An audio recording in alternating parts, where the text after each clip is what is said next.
I'm Margaret Chen, 52, and after 30 years of building teams and leading companies, I thought I'd earned some respect. But when my daughter Emma landed her dream job at a cutting-edge tech startup, she made it clear that my old-school management style was embarrassing. "Mom, your leadership techniques are from another era," she said over dinner, rolling her eyes. "Nobody wants to work for someone who still believes in hierarchy and face-to-face meetings."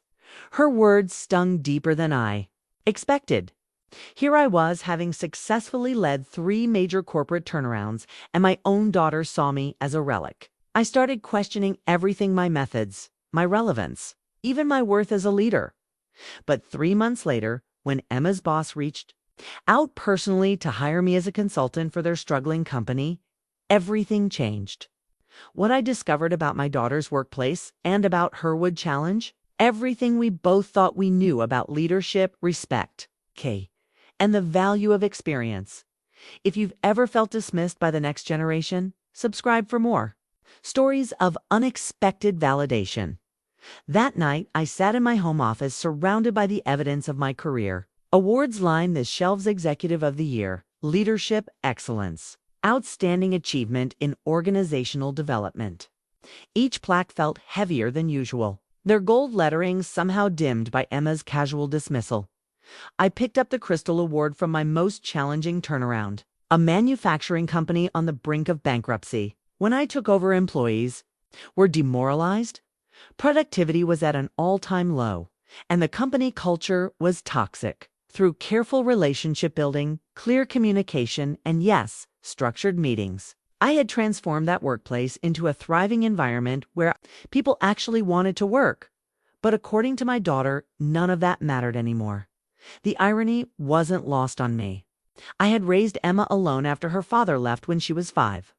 While building my career, I had been present for every school play, every soccer game, every milestone. I had shown her that a woman could be both a devoted mother and a successful leader. I thought I was her role model. Now at 24, fresh out of graduate school with her MBA, Emma seemed to view my accomplishments as relics from a bygone era. The same determination and structure that had allowed me to succeed while raising her single-handedly were suddenly embarrassing, outdated concepts. I traced the edge of a framed photo on my Schema's graduation day, both of us beaming with pride. That day, she had thanked me for showing her what strong leadership looked like.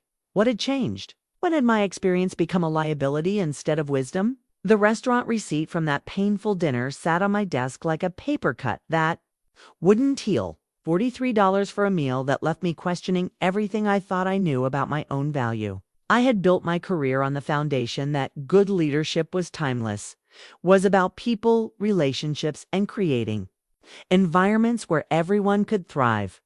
But maybe I was wrong. Maybe the world had moved on without me, and I was just too stubborn to see it. The awards stared back at me, silent witnesses to a career that suddenly felt meaningless in the face of my daughter's casual dismissal. For the first time in decades, I wondered if I had anything left to offer. Emma's enthusiasm for her new job at Innovate Tech was infectious, even through my wounded pride. She would text me photos of the office: bright open spaces with no cubicles, standing desks, meditation pods, and a coffee bar that rivaled any boutique cafe. Her welcome package sat on her kitchen counter during my visits, all sleek lines and minimalist design. Everything about it screaming innovation and disruption. "Mom, you should see how we work," she'd say, her eyes lighting up as she showed me the company's organizational charts, or rather, their lack of one. "There's no hierarchy. Everyone's voice matters equally. We don't have managers breathing down our necks or sitting in boring meetings about meetings." I listened, genuinely trying to understand, but part of me wondered how anything actually got accomplished. Emma described a workplace where decisions were made by consensus, where deadlines were flexible guidelines, and where the CEO preferred to be called by his first name and wore jeans to work. "David Park is incredible," Emma gushed. "He's only 35 and he's built this company from nothing. Doesn't believe in the old command and control structures. Trusts people to manage themselves." Can you imagine working somewhere like that? Quite imagine it, actually. I could imagine the chaos, the missed deadlines, the confusion about who was accountable for what. But I kept those thoughts to myself. Emma was happy, and that mattered more than my professional skepticism. She showed me photos of team building, activities, escape rooms, cooking classes, group meditation sessions. Everyone looked young, energetic, and purposeful. The company motto emblazoned on posters throughout the office read, innovate, collaborate, disrupt. They're working on revolutionary technology, Emma explained. AI-driven solutions that will change how businesses operate. But the best part is the culture. No one's looking over your shoulder. No one's making you justify every decision. People are trusted to be adults. I nodded and smiled, but privately I wondered about the fundamentals. Who was ensuring quality control? Who was making sure projects stayed on track? Who was developing the team members and helping them grow in their careers? When I asked Emma about her specific role and responsibilities, her answer was frustratingly vague. I'm in strategic innovation, she said. I work on whatever projects need attention. It's really collaborative and organic. The more she talked, the more I realized she was describing a workplace without structure, without clear expectations, without the fundamental frameworks that I knew were essential for any organization to function effectively. But Emma was glowing with excitement. And I didn't want to be the cynical mother who rained on her parade. Still, something nagged at me. In all her enthusiastic descriptions, I noticed what she wasn't saying. She never mentioned completed projects, successful outcomes, or satisfied clients. She talked about process and culture and innovation, but never about results. I kept my concerns to myself, but I couldn't shake the feeling that Emma's perfect workplace might not be as perfect as it seemed. 2 weeks after that dinner, Emma agreed to meet me for coffee. I had hoped for a pleasant mother-daughter conversation, but it quickly became clear she had an agenda. She arrived with her laptop, tablet, and smartphone arranged on the small cafe table like weapons in a debate I didn't know I was having. Mom, I've been thinking about our conversation, she began, pulling up a presentation on her tablet. I want to show you why your approach to leadership is problematic. I watched as she swiped through slides titled Traditional versus Modern Leadership and Why Hierarchy Kills Innovation. Each slide felt like a personal attack wrapped in corporate jargon. Look at this, she said, showing me a chart. Traditional leadership creates bottlenecks. Every decision has to go through layers of approval. It's inefficient and disrespectful to employees. I pulled out my notebook, a simple, leather-bound journal where I kept meeting notes, observations, and reflections. Emma's eyes immediately focused on it like I'd produced evidence of my own obsolescence. See? That's exactly what I mean, she said. You're taking handwritten notes in a digital world. Do you know how much time you're wasting? How many trees? You're killing. I remember things better when I write them down, I said quietly, feeling defensive. And I can quickly sketch ideas, make connections. Mom, there are apps for that?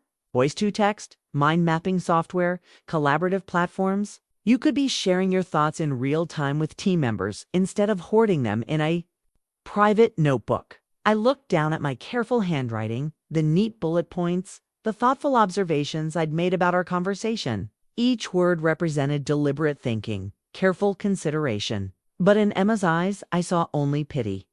Let me ask you something, I said, trying to keep my voice steady. When you have these collaborative meetings with no structure, how do you ensure everyone gets heard? How do you prevent the loudest voices from dominating? Emma waved her hand dismissively. That's old school thinking. When people feel trusted and respected, they naturally contribute. You don't need someone playing traffic cop. And what about accountability? If there's no clear leadership structure, who's responsible when things go wrong?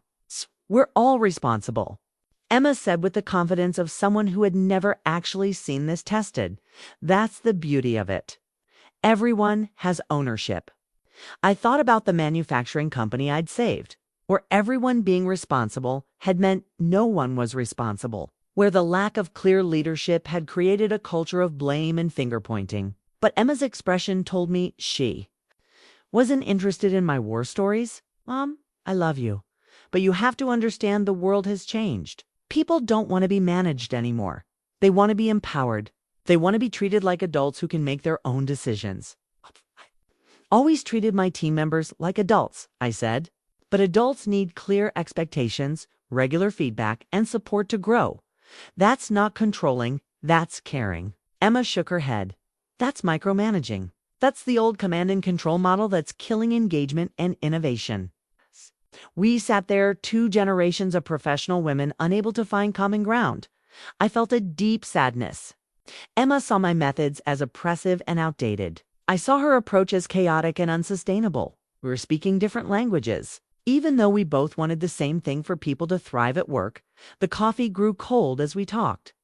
In circles, neither of us willing to concede that the other might have valid points. Finally, Emma packed up her devices and prepared to leave. Mom, I know you mean well, but your way of doing things just doesn't work anymore. The sooner you accept that, the happier you'll be. As she walked away, I stared at my handwritten notes, wondering if she was right.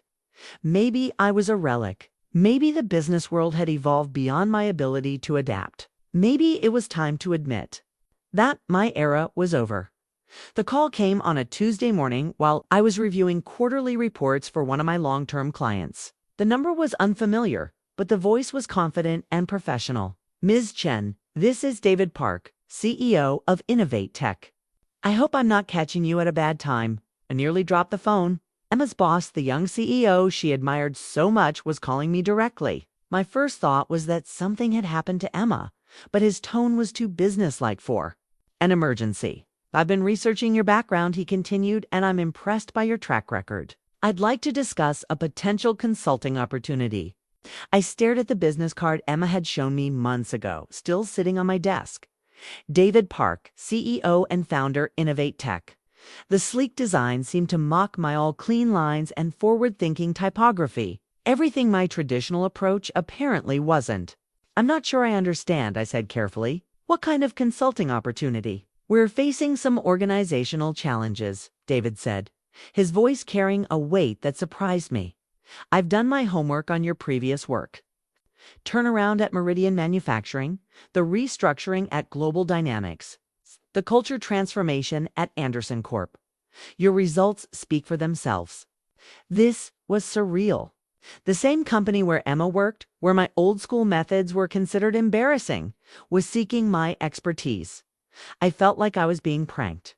Mr. Park, I appreciate your interest, but I should mention that my daughter works for your company, Emma Chen, in strategic innovation. I know, he said without hesitation. That's actually how I first heard about you. Emma mentioned her mother was in organizational development, and when I looked you up, I was intrigued. Your daughter doesn't know I'm calling. I wanted to speak with you directly first. The irony was almost too much to process. Emma had inadvertently led her boss to me while simultaneously dismissing everything I represented professionally. What kind of challenges are you facing? I asked, my professional curiosity overcoming my personal confusion. David was quiet for a moment. When he spoke again, his voice had lost some of its initial confidence. We're growing rapidly, but we're also struggling with execution. Projects are taking longer than expected. We're missing deadlines, and frankly, our team dynamics aren't as smooth as they should be. I found myself reaching for my notebook, automatically starting to take notes. How long have you been experiencing these issues? About 8 months, he admitted. We've tried different approaches, team-building exercises, productivity workshops, even bringing in a meditation instructor. Nothing seems to be working. I could almost hear Emma's voice in my head telling me about their innovative, hierarchical, free workplace. But David's description painted a different picture, one that sounded frustratingly familiar. Mr. Park, may I ask why you're considering an outside consultant? It seems like your company culture values internal collaboration and self-management. He let out a small laugh that sounded more tired than amused. That's the theory. In practice, it's become more complicated. Created an environment where everyone has a voice, but no one wants to make tough decisions. We've eliminated hierarchy, but we've also eliminated accountability. Now I understood. The perfect workplace Emma had described wasn't working as intended. The CEO, who supposedly had all the answers, was reaching out to someone like me, someone from another era, because his revolutionary approach was failing. I'd like to meet with you, David said. Would you be willing to come in for a consultation? I can't promise anything, but I'd value your perspective. I looked around my office at those awards Emma had dismissed, at my leather notebook filled with years of observations and insights, at the evidence of a career built on principles that apparently no longer mattered. When would be convenient? I heard myself asking, how about Friday morning? Ms. Chun, I prefer to keep this between us for now. I'd like to get a baseline assessment before we announce anything to the team. After I hung up, I sat in stunned silence. The company that represented everything modern and progressive about business wanted my help. The CEO, who had built his reputation on rejecting traditional leadership, was asking for guidance from someone who embodied those very traditions. But what did this mean for Emma? How would she react when she discovered that her embarrassing old-school mother was being brought in to fix the problems at her perfect workplace? I picked up David's business card and studied it again. This time, instead of seeing a symbol of everything I wasn't, I saw an opportunity, maybe even a chance to prove that my experience still had value in this brave new world of business. Friday morning arrived with an unseasonably cold rain that seemed to match my nervous energy. Innovate tax offices were exactly as Emma had described, bright, open, energetic, but David Park looked nothing like the confident young CEO I'd imagined. He greeted me with tired eyes and a handshake that felt more desperate than professional. "Thank you for coming," he said, leading me to a small conference room tucked away from the main workspace. "I wanted to speak privately before you see the rest of the operation." The conference room was sparse, but elegant, with a large window overlooking the city. David placed a thick folder on the table between us, and I could see the weight of whatever was inside in the way his shoulders sagged. "This is our internal assessment report," he said, opening the folder to reveal charts, graphs, and data that painted a troubling picture. "We commissioned it 3 months ago when we realized things weren't working as planned. The numbers were stark. Employee turnover had increased 200% in the past year. Project completion rates had dropped to 40%. Customer satisfaction scores were declining steadily. Most damning of all, the company's core AI technology, the revolutionary innovation Emma had been so excited about, was behind schedule and over budget. "We've tried everything," David continued, his voice carrying the frustration of someone who had run out of options. "We brought in team coaches, invested in productivity software, even redesigned the office space to encourage collaboration. Nothing has worked. I studied the data, my mind automatically analyzing patterns and connections. "Tell me about your decision-making process," I said. "When you need to make a critical business decision, how does that happen?" David laughed bitterly. "That's part of the problem. We've created a system where everyone has input, but no one has final authority. Last month, we spent 6 weeks debating whether to pivot our core product strategy. 6 weeks of meetings, discussions, and consensus building that ended with us essentially deciding to keep doing what we were already doing. Who was accountable for that decision? Everyone. No one. That's the issue." David rubbed his temples. "We wanted to avoid the problems of traditional hierarchical structures, but we've created new problems instead." I opened my notebook and began taking notes, keenly aware that in this sleek, digital environment, my handwritten observations looked anachronistic. But David didn't seem to notice or care. He was too focused on his company's struggles. "About your team leads, your department heads." "We don't have formal department heads," David explained. "We have collaboration facilitators and project coordinators, but no one with real authority to make difficult decisions or hold people accountable when things go wrong." The picture was becoming clearer. Innovate Tech had successfully eliminated traditional management structures, but they'd also eliminated the frameworks that actually made organizations function. It was like trying to run a symphony orchestra without a conductor. Everyone was talented, but no one was coordinating the performance. "David, may I ask you something directly?" I said, looking up from my notes. "Why did you build your company? This way? What were you trying to avoid?" His answer came quickly, as if he'd been waiting for someone to ask. "I worked for a Fortune 500 company right out of college. Classic command and control structure. My manager was a micromanaging tyrant who treated employees like children. I swore I'd never create that kind of environment. So you created the opposite." "Exactly. But apparently I swung too far in the other direction. I thought about Emma's descriptions of her workplace, how she'd emphasized the freedom and autonomy. She genuinely believed she was part of something revolutionary. But looking at the data, I could see that the employees' freedom had come at the cost of organizational effectiveness. David, I need to ask about my daughter. How is she performing in this environment? He was quiet for a moment, choosing his words carefully.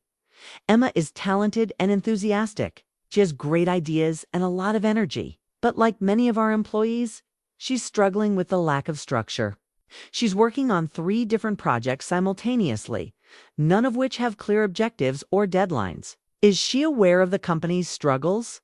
Most employees aren't. We've tried to maintain morale while we figure out solutions. But Emma seems particularly invested in our culture. She's one of our biggest advocates for the non-hierarchical approach. I felt a pang of concern for my daughter. She was so proud of her workplace, so convinced that they were doing something innovative and meaningful. She had no idea that her dream job was built on a foundation that was slowly crumbling. What exactly are you asking me to do? I said finally. David looked directly at me, and I saw something I recognized from every troubled organization I'd I've ever consulted with the moment when leadership realizes they need help. I need you to help us find a middle ground, he said. We can't go back to the old command and control model, but we can't continue with this chaos either. We need structure. That doesn't stifle creativity. We need accountability that doesn't feel oppressive. We need leadership that empowers rather than controls. I closed my notebook and looked at this young CEO who had built his company on the rejection of everything I represented and who was now asking me to help him fix it. I'll need complete access to your teams, your processes, and your data, I said, and I'll need your commitment to implement changes that might be uncomfortable for people who are used to the current system. You have both, David said without hesitation. But I have one request. I'd like to keep this consultation confidential until we have a plan, especially from Emma. I don't want her to feel like her mother is here to fix her workplace. Understood his concern, but I also knew that secrets in organizations rarely stayed hidden for long. Still, I agreed.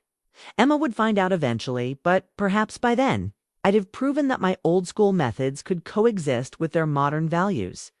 As I left the office that morning, couldn't help but notice the energy in the workspace. Emma was right, people seemed happy and engaged. But I also saw the subtle signs of an organization without direction, people in meetings without clear agendas, projects that seemed to drift without deadlines, and a general sense of motion without progress. The challenge would be bringing structure to this chaos without destroying the positive culture they'd created. It would require all of my experience, all of my skills, and probably a good deal of patience. But for the first time in months, I felt genuinely excited about my work.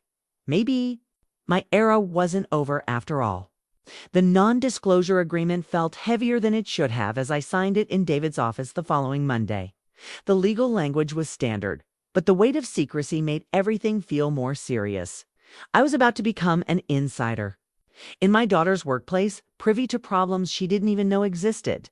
I've arranged for you to meet with my senior team, David said, sliding the signed document into a folder. They're the ones who've been dealing with the day-to-day operational challenges. I want you to hear directly from them before you start your assessment. The meeting was held in a conference room on the executive floor, away from the main workspace where Emma and her colleagues worked. As I waited for the others to arrive, I studied the company's organizational chart on the wall. What passed for one? It looked more like a spiderweb than a traditional hierarchy, with connecting lines that seemed to go in every direction.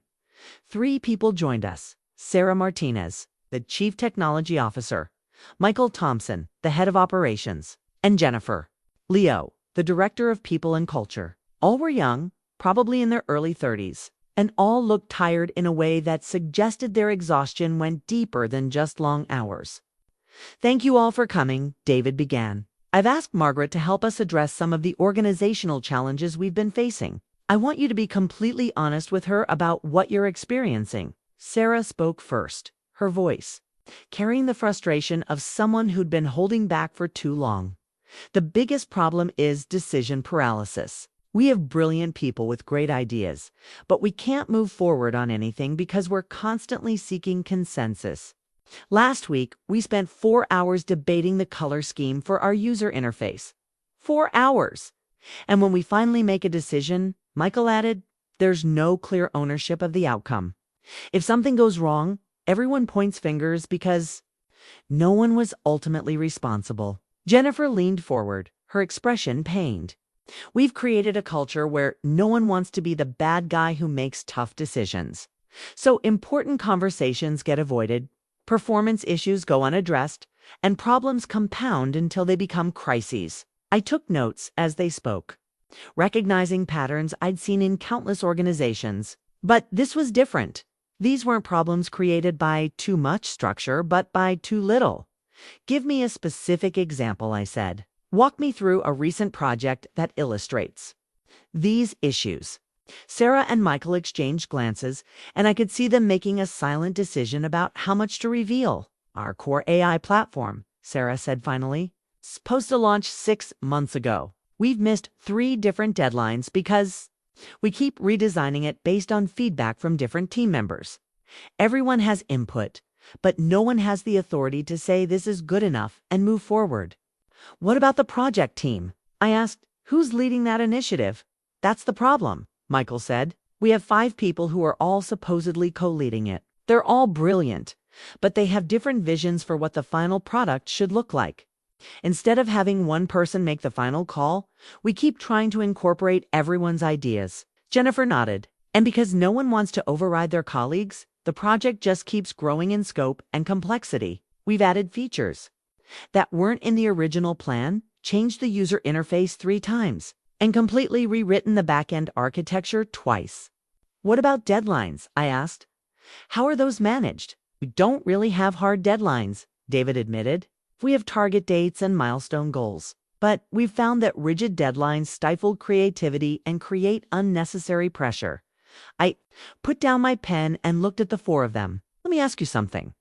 What happens when you miss these target dates? What are the consequences? The silence that followed was telling. Finally, Sarah spoke.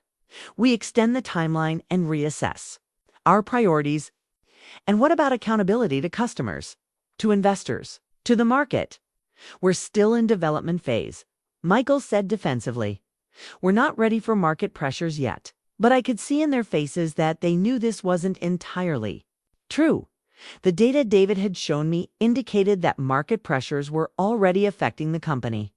Their competitors were moving faster, investors were getting impatient, and potential customers were looking elsewhere. I need to understand the human cost of this approach, I said. How are your employees handling the lack of structure? Jennifer's answer was immediate and painful. Burnout is a huge issue. People are working harder than ever, but they're not seeing results. They're frustrated, confused about priorities, and many are starting to disengage. We've had some of our best people leave, Sarah added.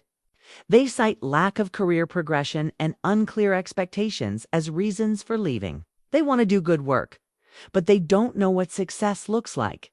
And Emma, I asked, trying to keep my voice neutral. How is she handling this environment? The 3 exchanged glances again, and I realized they knew exactly who Emma was in relation to me.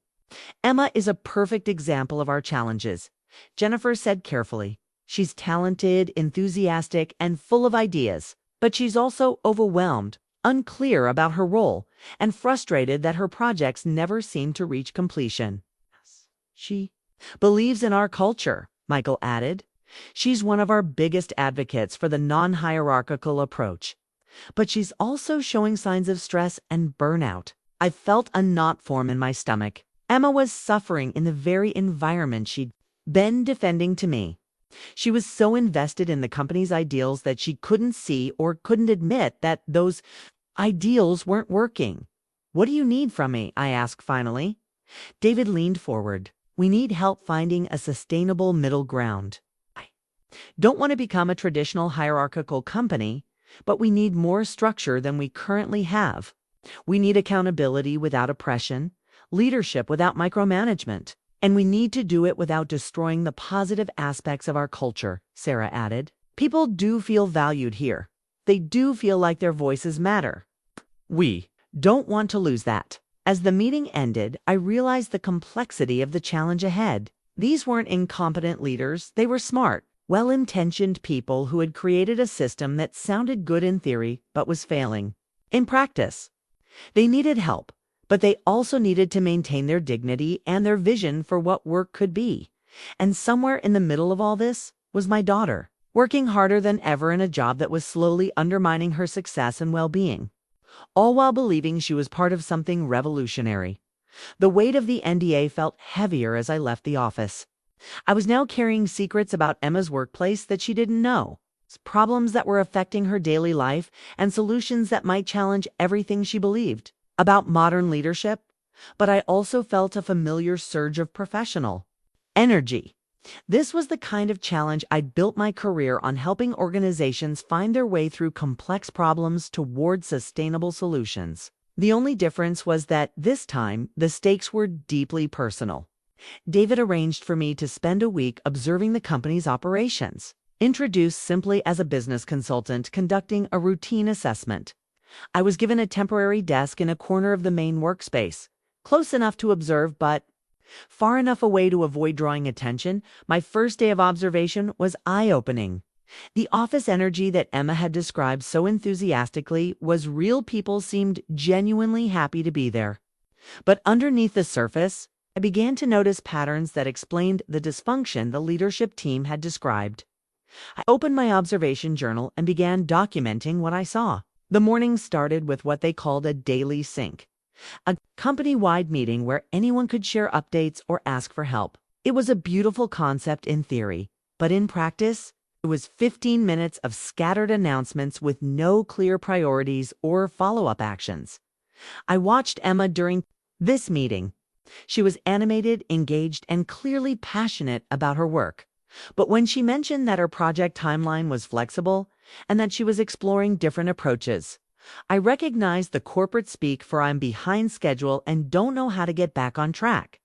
After the meeting, I followed the natural flow of the workspace, positioning myself where I could observe without being obvious. What I saw was a masterclass in how good intentions could create unintended consequences. The open office design was supposed to encourage collaboration, but it also meant that focused work was nearly impossible. People were constantly interrupting each other, having impromptu meetings that pulled others away from their tasks, and struggling to find quiet spaces for deep thinking. I watched one team try to make a decision about their product roadmap. 7 people sat around a table, each with laptops open, tablets at hand, and phones buzzing with notifications. For 30 minutes, they discussed various options, with each person offering thoughtful input. But when the meeting ended, I realized that no decision had actually been made. They'd agreed to think about it and circle back next week. The lack of clear roles was evident everywhere. I saw people duplicating work because they didn't know who was responsible for what. I watched talented individuals waste time trying to figure out who had authority to approve their ideas. I observed meetings where great solutions were proposed, but never implemented because no one had the power to say, "Let's do this." Around noon, I noticed Emma at her desk, looking stressed. She was juggling 3 different tasks simultaneously, responding to emails, updating a project plan, and participating in a video call about a 4th project. Her desk was covered with sticky notes, and she kept checking her phone as if expecting some crucial piece of information that never came. I wanted to walk over and offer to help, to share some of the organizational strategies that had served me well over the years. But I was supposed to be an anonymous observer, and Emma had no idea her mother was sitting 30 feet away. Watching her struggle with the very problems she'd dismissed as outdated concerns, the afternoon brought more of the same. I watched a brilliant engineer spend 2 hours trying to get approval for a simple design change, going from person to person in search of someone with decision-making authority. I observed a marketing meeting where 5 people debated messaging strategy, but never assigned anyone to actually implement the decisions they'd made. Most telling of all, I watched the subtle signs of employee disengagement. People would start conversations enthusiastically, but then trail off when they realized nothing would come of their ideas. They'd volunteer for projects but then seem uncertain about their roles once the work began. They'd express creativity and passion but then seem deflated when their efforts didn't lead to tangible results. By the end of my first day, it filled 12 pages in my observation journal. The patterns were clear. Innovate Tech had succeeded in creating a workplace where people felt valued and heard, but they'd failed to create a structure where people could actually succeed. The next few days revealed more of the same. I watched Emma grow increasingly frustrated with a project that seemed to expand every time she tried to define its scope. I observed talented employees burning out as they worked harder and harder on initiatives that never seemed to reach completion. I saw the slow erosion of morale that happens when effort doesn't translate to results. But I also saw the positive elements that David and his team were desperate to preserve. People genuinely cared about their work and their colleagues. They were willing to help each other, to share knowledge, and to take creative risks. The company had successfully eliminated the fear and politics that plagued many traditional organizations. The challenge was clear. How do you add structure and accountability to an organization without destroying the trust and creativity that made it special? How do you create leadership without creating oppression? How do you establish clear roles without eliminating collaboration? On my final day of observation, I watched Emma present her project update to a small group of colleagues. She was articulate, passionate, and clearly knowledgeable about her work. But when someone asked about her timeline, she hesitated, looked uncertain, and finally said, "I'm working on finalizing the deliverables, but I want to make sure I'm incorporating everyone's feedback." It was a perfect encapsulation of the company's challenges. Emma had great ideas and strong skills, but she was trapped in a system that made it impossible for her to succeed. She was seeking consensus instead of making decisions, incorporating feedback instead of setting boundaries, and managing everyone else's expectations instead of managing her own work. As I packed up my observation journal that evening, I felt a mix of professional excitement and personal concern. The problems were clear, the solutions were achievable, but the process would require Emma and her colleagues to let go of some deeply held beliefs about what modern leadership should look like. I had spent 5 days watching my daughter struggle in an environment she believed was perfect, and now I had to find a way to help her succeed without destroying her faith in the values that mattered to her. It would be the most delicate organizational transformation I'd ever attempted, not just because of the business challenges, but because my own daughter's career and beliefs were at stake. The conference room felt different when I returned the following Monday to present my findings. David and his senior team sat around the table with the careful attention of people who knew they were about to hear difficult truths. I had spent the weekend analyzing my observations and preparing a presentation that would challenge their fundamental assumptions about leadership and organization. "Before we begin," I said, spreading the performance review documents David had provided across the table, "I want to acknowledge what's working well here. You've created an environment where people feel valued, where creativity is encouraged, and where employees genuinely care about their work. Those are significant achievements that many organizations struggle to attain." I could see them relax slightly, but I knew the relief would be temporary. However, I continued, opening my laptop to display a series of charts. "The data tells a troubling story about the unintended consequences of your approach." The first chart showed productivity metrics over the past 18 months. Project completion rates have dropped from 78% to 40%. The average time to complete initiatives has increased by 150%. And perhaps most concerning, employee satisfaction scores have actually declined over the past 6 months, despite all the cultural investments you've made. Sarah leaned forward. "But our employee surveys show that people love working here. They consistently rate our culture highly." "They do," I agreed. "But look at the specific feedback." I pulled up another document. "People say they feel valued and heard, but they also report frustration with unclear expectations, confusion about priorities, and anxiety about their career progression. They love the culture, but they're struggling to succeed within it." Michael studied the data with the focused attention of someone seeing patterns for the first time. "So we've created a workplace where people are happy but not productive. More accurately, you've created a workplace where people want to be productive." but lack the framework to succeed. The intention is good, but the execution is undermining the very outcomes you're trying to achieve. I moved to the next slide, which showed the results of my observational analysis. Let me walk you through what I observed during my week here. In 5 days, I documented 47 instances where decisions were delayed or avoided due to consensus seeking. I witnessed 23 meetings that ended without clear action items or accountability. I saw talented employees spend an average of 30% of their time trying to figure out who had authority to approve their work.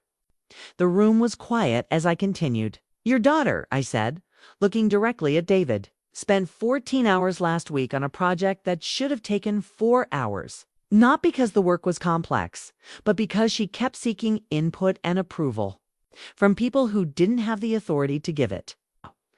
David winced. I had deliberately used Emma as an example because her experience was representative of what many employees were facing, but also because it illustrated how the problems were affecting people they cared about personally. The core issue, I continued, is that you've eliminated hierarchy without replacing it with any other form of structure. You've removed traditional authority without creating alternative mechanisms for decision-making, accountability, and coordination. Jennifer spoke up, but we have structure. You have project teams, coordination meetings, communication channels. You have processes, I corrected gently.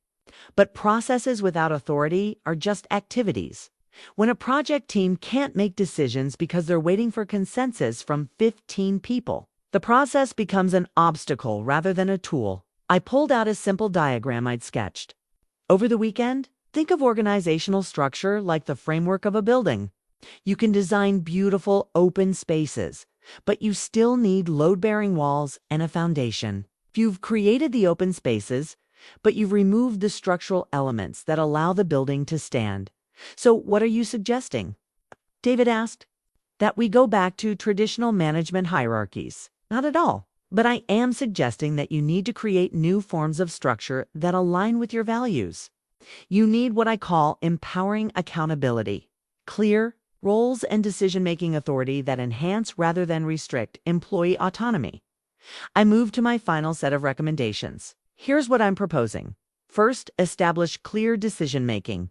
Roles for every project and initiative. Not managers in the traditional sense, but empowered leaders who can make final calls when consensus isn't possible. Second, create transparent accountability mechanisms. People need to know not just what they're responsible for, but what success looks like and how their performance will be measured.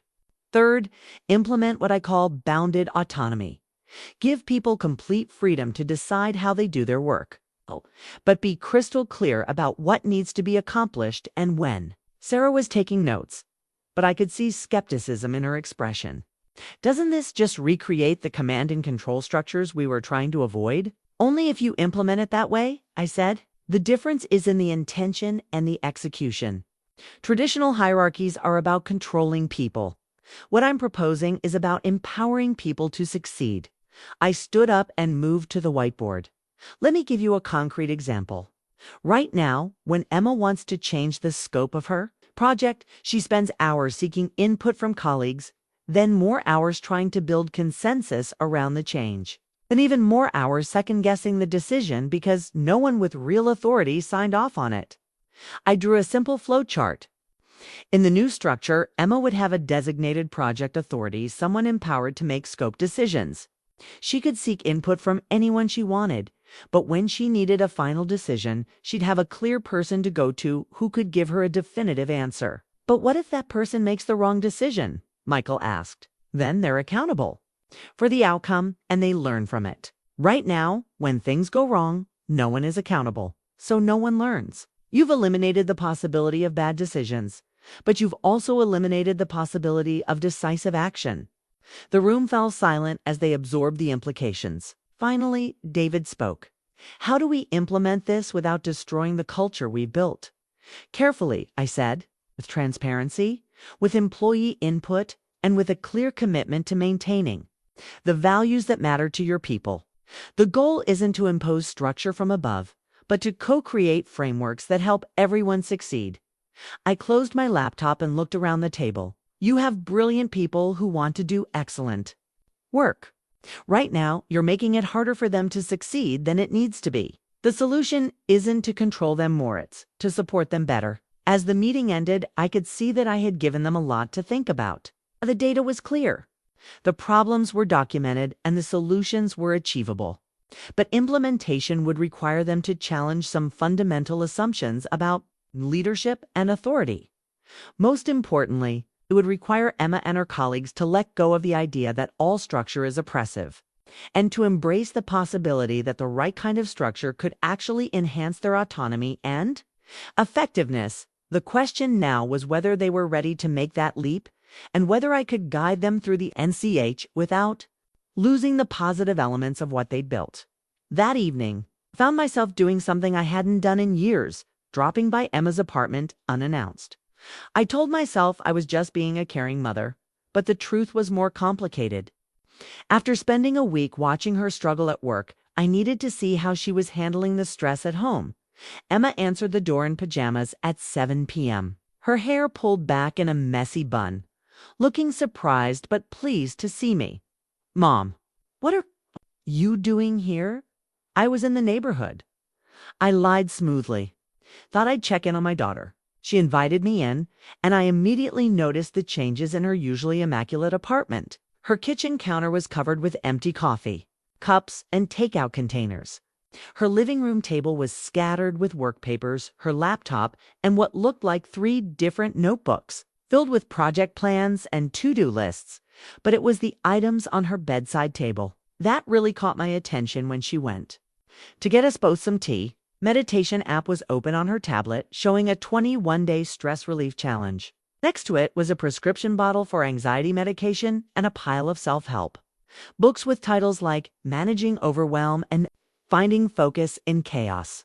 "Sorry about the mess," Emma said, returning with 2 steaming mugs. "Work has been really intense lately." I settled onto her couch, pushing aside a notebook that fell open to a page filled with what looked like stream of consciousness, writing about deadlines and project scope. "How are things going at Innovate?" "Kay, you seemed so excited about it a few months ago." Emma's face lit up with the same enthusiasm I'd seen before, but this time I could see the exhaustion underneath it. "It's amazing, Mom. Really, the culture is incredible and I'm learning so much. It's just that we're working on some really challenging projects right now." "Tell me about them," I said, genuinely curious to hear her perspective on what I'd been observing. "Well, I'm leading the user experience redesign for our main platform," she began, then immediately corrected herself. "Actually, I'm co-leading it with Marcus and Jennifer, and I'm also working on the new client onboarding process with the operations team, plus I'm contributing to the strategic planning committee for next quarter's product roadmap." I tried to keep my expression neutral, but internally I was calculating the impossibility of what she'd just described. It's 3 major initiatives, all apparently without clear priorities or timelines. "That sounds like a lot," I said carefully. "How do you manage to balance everything?" Emma's laugh had a slightly hysterical edge to it. "I don't sleep much," she said, then quickly added, "but that's normal in a startup environment. Everyone's really committed to the company's success." I looked around her apartment again, noticing details I'd missed before. Her usually healthy kitchen showed signs of someone living on caffeine and convenience food. Her exercise bike was covered with clothes, suggesting her workout routine had been abandoned. Even her houseplants looked stressed. "Emma, when was the last time you had a full weekend off?" She thought about it for longer than should have been necessary. "I don't really think in terms of weekends anymore. The work is so engaging that I often find myself thinking about projects on Saturday and Sunday. Plus, some of our team members work better on weekends, so we have a lot of virtual collaboration happening then." I recognize the corporate speak that masked overwork and boundary issues. "But when do you recharge? When do you have time for yourself?" "I meditate," she said, quickly, gesturing toward the tablet. "And I'm reading a lot about productivity and mindfulness. There are so many great resources for optimizing your workflow and managing stress." The irony was painful. Emma was using meditation apps and self-help books to cope with problems that could be solved with basic organizational structure. She was trying to optimize herself rather than questioning whether the system she was working in was sustainable. "How are your projects going?" I asked. "Are you meeting your goals?" Emma's enthusiasm faltered slightly. "Well, that's the thing. About innovative work, you can't always predict timelines. We're learning as we go, adapting our approach based on new insights. It's much more organic than traditional project management. But are you making progress? Are you completing things?" "Progress isn't always linear," Emma said, sounding like she was reciting something she'd heard in a meeting. "Sometimes you have to take a step back to move forward. Sometimes the best insights come from exploring different directions." I could see her trying to convince herself as much as me. Emma was intelligent enough to recognize that something wasn't working, but she was so invested in the company's philosophy that she couldn't admit the problems might be systemic rather than personal. "Emma, can I ask you something directly? Do you feel successful at work?" The question seemed to catch her off guard. She was quiet for a long moment, staring into her teacup. When she finally looked up, I saw vulnerability in her eyes that she'd been hiding behind enthusiasm and corporate optimism. "I feel like I should feel successful," she said quietly. "I'm working on important projects with smart people at an innovative company. I should be thriving. But do you feel successful?" "I feel busy," she admitted. "I feel like I'm always working, always thinking about work, always trying to keep up with everything. But I'm not sure what I've actually accomplished." This was the closest Emma had come to acknowledging the reality of her situation, and I fought the urge to immediately offer solutions. Instead, I just listened. "Sometimes I look at my to-do list and realize I've been working on the same items for weeks," she continued. "I keep making progress, but nothing ever gets finished. There's always another round of feedback, another stakeholder to consult, another iteration to consider." "How does that feel?" "Exhausting," she said with surprising honesty, "and confusing. I know I'm smart, I know I'm capable, but I feel like I'm constantly spinning my wheels. And the worst part is that everyone else seems to be handling it better than I am." I wanted to tell her that everyone else was struggling too, that the problems she was experiencing were symptoms of organizational dysfunction rather than personal failure. But I was supposed to be her mother, not a business consultant with inside knowledge of her company's problems. "Have you talked to your manager about this?" I asked. Emma laughed bitterly. "I don't really have a manager in the traditional sense. We have team coordinators and project facilitators, but no one who's specifically responsible for my development or performance, which is supposed to be liberating, but sometimes I just want someone to tell me if I'm doing a good job." As I left Emma's apartment that night, I carried with me a clear picture of the human cost of Innovate Tech's organizational problems. My daughter was working harder than ever, but feeling less successful than she'd ever felt. She was stressed, exhausted, and beginning to doubt her own capabilities, all while working in an environment that prided itself on employee empowerment and well-being. The meditation, apps, and self-help books weren't addressing the root cause of her stress. They were just helping her cope with a fundamentally dysfunctional system. Emma was trying to fix herself when what really needed fixing was the structure around her.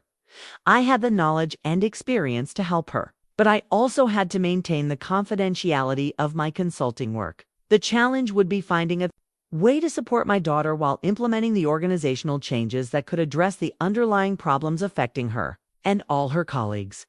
For the first time since taking this consulting assignment, I felt the full weight of the personal stakes involved. This wasn't just about fixing a company, it was about helping my daughter succeed in her career and regain her confidence in her own abilities. I spent the next 3 days crafting what would become the most important document of my consulting career. Working from my home office, surrounded by decades of organizational development resources, I developed a comprehensive transformation plan that would preserve Innovate Tech's positive culture while introducing the structural elements they desperately needed. The document grew to 47 pages, but its core was elegantly simple. Create clarity without control, establish accountability without oppression, and implement leadership that empowered rather than restricted. Every recommendation was designed to solve specific problems I had observed while maintaining the values that made Innovate Tech special. The heart of my proposal was something I called empowered structure, a framework that combined the autonomy employees craved with the clarity they needed to succeed. Instead of traditional management hierarchies, I proposed role-based authority that was project-specific and time-limited. Instead of rigid processes, I suggested adaptive frameworks that could evolve with the company's needs. My strategic plan addressed 5 critical areas: decision-making protocols, accountability mechanisms, communication structures, performance management, and leadership development. Each section included specific implementation steps, success metrics, and strategies for addressing employee concerns. For decision-making, I proposed a simple but powerful concept: the decision owner role. For every project and initiative, one person would be designated as the final authority on key decisions. This person could seek input from anyone, could build consensus when possible, but could also make decisive calls when consensus wasn't achievable. The role would rotate based on expertise and project needs, ensuring that authority was earned rather than inherited. For accountability, I designed a system of outcome partnerships where team members would jointly define success criteria and commit to specific deliverables. Instead of top-down performance reviews, people would regularly assess their own progress against clearly defined goals. With support and coaching available when needed, the communication structure I proposed was built around transparent workflows shared systems where everyone could see project status, upcoming decisions, and resource needs. This would eliminate the information silos that were causing duplication and confusion, while maintaining the open communication culture the company valued. For performance management, I suggested replacing traditional annual reviews with ongoing growth conversations, regular discussions focused on skill development, career aspirations, and removing obstacles to success. These would be led by designated mentors rather than hierarchical managers, maintaining the peer-to-peer culture while ensuring everyone had support and guidance. The leadership development component was perhaps the most innovative part of my plan. Instead of promoting people into permanent management roles, I proposed a rotational leadership system where employees could take on leadership responsibilities for specific projects or time periods. This would allow people to develop leadership skills without locking them into management tracks. They might not want DHE element of the plan was designed to address specific problems I had observed while respecting the company's core values.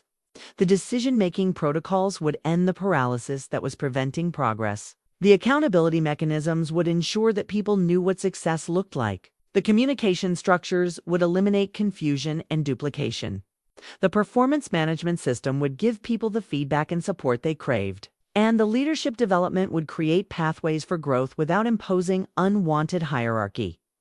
But beyond the operational details, I included a comprehensive change management strategy that would be crucial for successful implementation. I knew that introducing structure to an organization that prided itself on being structure-free would require careful communication, extensive employee involvement, and a clear demonstration of how the changes would benefit everyone. My plan included a pilot program that would test the new approaches on a small scale before company-wide implementation. We would select 2 or 3 projects to serve as proof-of-concept initiatives, allowing employees to experience the benefits of the new structure before being asked to embrace it fully. I also designed an extensive feedback mechanism that would allow employees to shape the implementation process. Regular surveys, focus groups, and open forums would ensure that the changes were responsive to employee needs and concerns. The goal was to co-create the new organizational structure rather than impose it from above. The document included detailed timelines, resource requirements, and risk mitigation strategies. I had learned from previous consulting engagements that successful organizational change required not just good ideas, but practical plans for implementing those ideas in the real world. Most importantly, I had woven throughout the plan a clear articulation of how these changes would enhance rather than restrict the values that attracted people to innovate tech in the first place. The new structure would make it easier for people to do meaningful work, to collaborate effectively, and to see the impact of their efforts. It would provide the framework that would allow their creativity and innovation to flourish. As I prepared for the presentation to David and his team, I felt both excitement and anxiety. The plan was solid, based on decades of experience, and tailored specifically to innovate tech's unique challenges and culture. But I also knew that successful organizational change required buy-in from the people who would be affected by it. The biggest challenge would be helping Emma and her colleagues see that structure didn't have to mean oppression, that accountability didn't have to mean micromanagement, and that leadership didn't have to mean hierarchy. They would need to let go of some deeply held assumptions about what progressive organizations should look like. But if we could successfully implement this plan, Emma would finally have the clarity and support she needed to succeed. She would have clear objectives, decision-making authority, and regular feedback on her performance. She would be able to complete projects, see the impact of her work, and develop her skills in a structured but supportive environment. The transformation wouldn't just fix InnovateX operational problems. It would give my daughter and her colleagues the framework they needed to achieve their full potential. And perhaps, in the process, Emma would begin to understand that her mother's old-school insights might not be so outdated after all. The document was ready. The plan was comprehensive. Now came the hard part: convincing a room full of people who had built their careers on rejecting traditional management that they needed to embrace a new kind of structure to survive and thrive. The presentation went better than I had dared to hope. David and his senior team spent 3 hours reviewing my strategic plan, asking thoughtful questions and engaging with the concepts rather than reflexively rejecting them. By the end of the meeting, we had unanimous agreement to move forward with a pilot program. I want to be completely transparent with the team about what we're doing and why, David said as we finalized the implementation timeline. Our employees are smart people who deserve to understand the reasoning behind organizational changes. I agreed, but I also knew that transparency needed to be balanced with careful change management. We decided to introduce the new structure gradually, starting with 2 pilot projects that would serve as proof-of-concept initiatives. The first pilot was Emma's user experience redesign project, the one I had watched her struggle with during my observation week. The second was a new client onboarding process that had been stalled for months due to the same consensus-seeking paralysis that affected most company initiatives. Sarah volunteered to serve as the first decision owner for the client onboarding project, while Marcus took on that role for the UX redesign. Both were experienced employees who understood the company's culture and had credibility with their colleagues.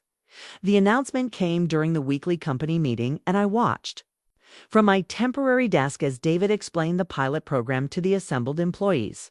He was careful to frame the changes as experiments rather than mandates, emphasizing that the goal was to help people succeed rather than to impose control. "We're not abandoning our values," David said, addressing the obvious concern. "Creating frameworks that will make it easier for all of us to do our best work. These pilots will help us learn what works and what doesn't, and we'll adjust our approach based on your feedback." The initial reaction was mixed. Some employees, particularly those who had been struggling with a lack of structure, seemed cautiously optimistic. Others, especially the newer hires who had been attracted to the company's non-hierarchical culture, appeared skeptical. Emma's response was particularly interesting to watch. She sat in the back of the room, arms crossed, with an expression that clearly conveyed her skepticism about introducing any form of traditional structure. When David announced that her project would be one of the pilots, I saw her exchange worried glances with several colleagues. The real test came during the first week of implementation. I had worked with Sarah to develop a simple but effective meeting template that would bring structure to project discussions without stifling creativity. The template included sections for project status, upcoming decisions, resource needs, and clear action items with assigned owners and deadlines. The first meeting using the new template was a revelation. What had previously been a rambling 45-minute discussion about the client onboarding process became a focused 20-minute session that resulted in 3 concrete decisions and a clear plan for moving forward. Sarah later told me it was the most productive project meeting she'd ever attended. Emma's UX redesign project took longer to show results, partly because she was more resistant to the new structure. During the first few meetings, she kept trying to revert to the old consensus-seeking approach, asking for input from everyone and avoiding making definitive decisions even when she had clear authority as the project lead. But gradually, the benefits became apparent, with Marcus serving as the decision owner. The project that had been stalled for months began moving forward. Design decisions that had been debated endlessly were finally resolved. Team members who had been frustrated by the lack of direction began to engage more actively, knowing that their work would actually lead to implementation. The transformation wasn't without challenges. Some employees struggled with the concept of designated decision-makers, worried that it would create the hierarchical structures they had come to innovate tech to avoid. Others found it difficult to adjust to having clear deadlines and defined deliverables after months of flexible project management. But the most resistance came from employees who had thrived in the chaotic environment precisely because it allowed them to avoid accountability. These were people who had learned to contribute to endless discussions without ever taking responsibility for outcomes. The new structure made it harder for them to hide behind the group.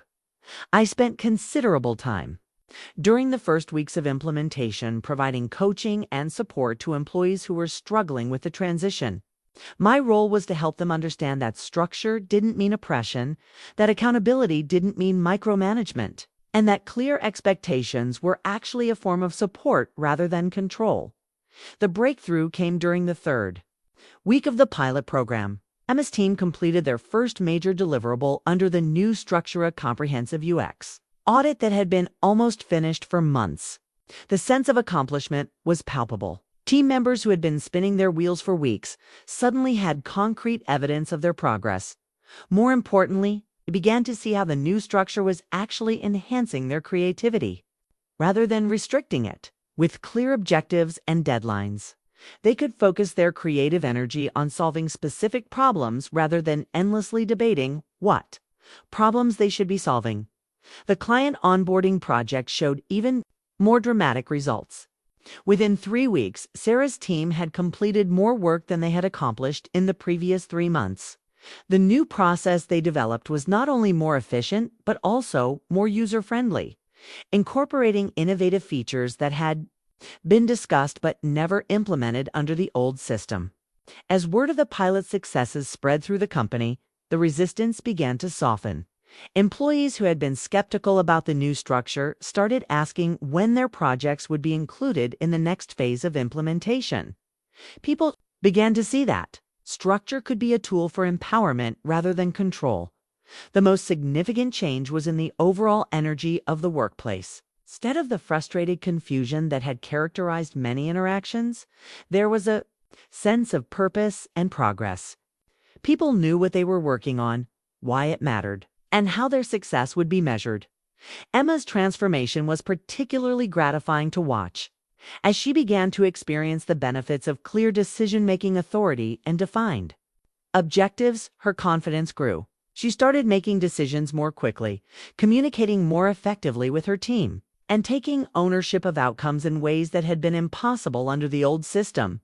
By the end of the first month of implementation, even the most skeptical employees were beginning to see the value of the new approach.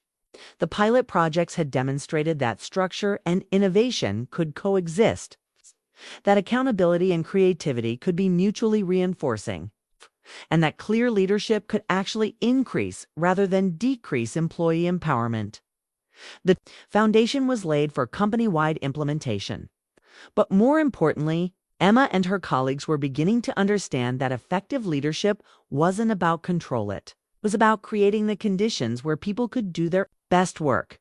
The lessons my daughter had been so quick to dismiss were proving their value in the very environment she had believed made them obsolete. The revelation came during what should have been a routine project check-in. Emma had arrived early to the conference room and was reviewing documents when she noticed a familiar signature on the consulting agreement David had left on the table. My signature. Her mother's signature. I was in the hallway, returning from a coffee break, when I heard her voice through the conference room door. Even muffled by the glass, her tone was unmistakable, hurt, angry, and betrayed. Margaret Chen, M. Chen Consulting. Oh my God, it's my mother. By the time I entered the room, Emma was standing rigid by the window, the consulting agreement clutched in her hand, her face flushed with embarrassment and fury. Mom? The single word carried the weight of every complicated emotion between us. You're the mysterious consultant who's been restructuring our company. The project team members who had been filing in for the meeting immediately sensed the tension. Marcus looked confused.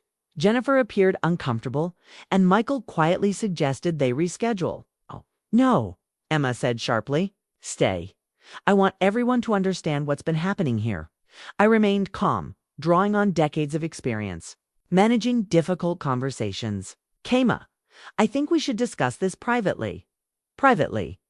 Her laugh was bitter, like how you privately decided to come into my workplace and change everything I believe in. Like how you privately judged my job and decided it needed your old school fixing. The hurt in her voice was more painful than the anger. I could see that she felt humiliated, not just professionally, but personally. In her mind, her mother had been secretly working to undermine everything she valued about her workplace. I was asked to help because the company was struggling. I said quietly, "This has nothing to do with you personally. It's nothing to do with me." Emma's voice rose. "You've been here for weeks, watching me work, taking notes on everything I do, and then designing systems to change how I do my job. How is that nothing to do with me?" Marcus tried to intervene. "Emma, maybe we should know. I want to understand this," Emma interrupted. "My mother thinks my job is so screwed up that she needs to come in and fix it with her hierarchy and her structure and her old school management techniques." I could see her colleagues becoming increasingly uncomfortable, but Emma seemed determined to have this confrontation in front of them. Perhaps she needed witnesses to her humiliation, or perhaps she thought public pressure would force me to admit wrongdoing. The company asked for help because projects weren't being completed, deadlines were being missed, and employees were burning out. I said, trying to keep my voice professional, "Those aren't judgment calls, they're measurable problems that were affecting everyone, including you." "I was doing fine," Emma said defiantly. "We all were. We were happy here. Were you?" Asked gently. "Because 3 weeks ago you told me you felt like you were spinning your wheels, that nothing ever got finished, that you were exhausted and confused about your role." Emma's face reddened further. "You were gathering intelligence. You were interviewing me for your consulting project. It's always being your mother. I was concerned about your stress and your well-being." "Don't," Emma said sharply. "Don't make this about caring. This is about control.